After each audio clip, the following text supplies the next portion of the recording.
Good afternoon. Thanks for joining us. I'm Sierra Ward, and today is November 19th, 2019, and here is your nightly news update. This week, Orange County leaders approved a draft for a 10-year plan to help solve the affordable housing crisis. Nightly news reporter Eddie Messel is in Miami at the Florida Priorities Summit, talking to influencers around Florida on the issue. On day one of the Florida Priorities Summit, influencers got together to discuss 6 pressing issues in Florida: housing, transportation, economy, education, environment, and healthcare. Influencers broke off into groups to tackle some of these problems. Many of these issues hit close to home in Orlando, affordable housing being one of them. Senior pastor at First Presbyterian Church of Orlando, David Swanson, shares his thoughts on affordable housing and homelessness in Orlando. We are exceedingly far behind, and we've got a long way to go to catch up, so we have to incentivize and do things to promote the building of affordable housing. Many of these influencers come from nonprofit organizations. Carrie Ann Royce is the president and CEO of YWCA South Florida, a social justice organization. She says this group is coming together to find solutions for the people. We serve people, and our job is doing the work with the people who need us the most.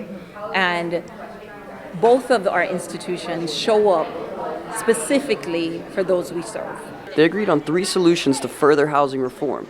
Annie Lord, the executive director of Miami Homes for All and the facilitator of the group, says it's important for the younger generation to be involved. If I could advise like an up-and-coming young person who's about to graduate or is starting their first job and they have visions of affording the place that they rent or buying a home, get involved in your state legislature elections. These solutions will all be typed up and sent to Florida lawmakers and Governor Ron DeSantis for review.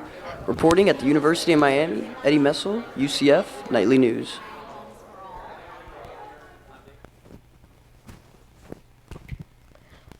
On Monday, Governor Ron DeSantis proposed a $387 million budget to help fund affordable housing programs in Florida starting in 2020 through 2021. Healthcare experts discussed ways to improve health concerns at the U.S. News Health of Tomorrow conference in Washington, D.C. this week. Healthcare organizations address potential outcomes to enhance housing, transportation, and healthy food for access patients and the communities they serve. According to U.S. News, many health experts believe that the community has to come together to make a difference. For the first time, we are hearing from witnesses who were on the call that's at the center of the impeachment inquiry between President Trump and Ukraine President Zelensky. Jennifer Williams, a State Department aide to Vice President Pence, described the July 25th call where President Trump pushed Ukraine's President Zelensky to look into former Vice President Joe Biden and his son. I found the July 25th phone call unusual because, in contrast to other presidential calls I had observed, it involved discussion of what appeared to be a domestic political matter. Lieutenant Colonel Alexander Vindman, a National Security Council official also on the call, expressed why he was concerned about the conversation. It is improper for the President of the United States to demand a foreign government investigate a U.S. citizen and a political opponent. Democrats are trying to make the case that withholding military aid to Ukraine in exchange for investigations into the Bidens is an impeachable offense. President Trump put his own personal and political interests above those of the nation. Republicans called the proceedings a charade and tried to redirect the focus onto the Bidens. Why did Burisma hire Hunter Biden? What did he do for them? And did his position affect any U.S. government actions under the Obama administration? Democrats asked the witnesses if there was any merit to those allegations. Are you familiar with any credible evidence to support this theory against Vice President Biden? No, I'm not. President Trump responded during a cabinet meeting at the White House. You have a kangaroo court headed by Little Shifty Schiff, where we don't have lawyers, we don't have witnesses, we don't have anything, and yet I just got to watch, and the Republicans are absolutely killing it. Also testifying today, former Special Envoy to Ukraine Kurt Volker and former NSC official Tim Morrison. In all, 9 current and former U.S. officials are testifying this week. Skyler Henry, CBS News, Capitol Hill.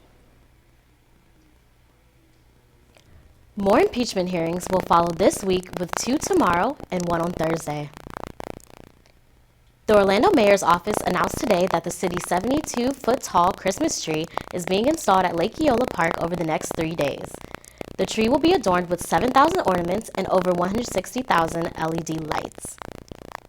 A former American Ninja Warrior contestant and UCF student opens up a new gym to the Orlando community. Located near Universal, the gym showcases similar obstacles that were on the American Ninja Warrior show. Health Sciences senior Jason Coatzen participated on the show and placed third in an international league separate from the show. Coatzen says him and his partner opened the gym to bring ninja sports to Orlando.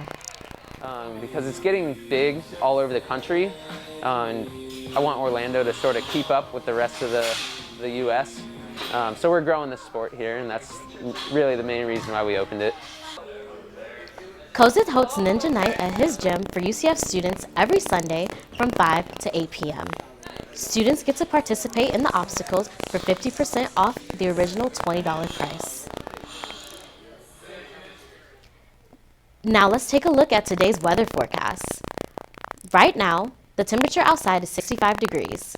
Today will bring a high of 71 degrees with winds coming in from the west at 5 to 10 miles per hour.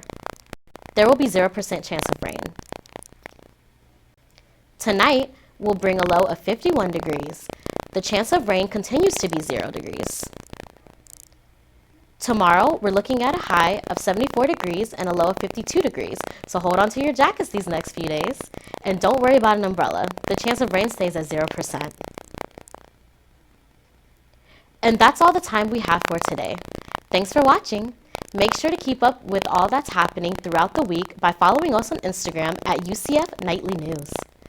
Also, make sure to tune in to our final newscast of the semester on Friday at 1 p.m. on Spectrum Channel 734.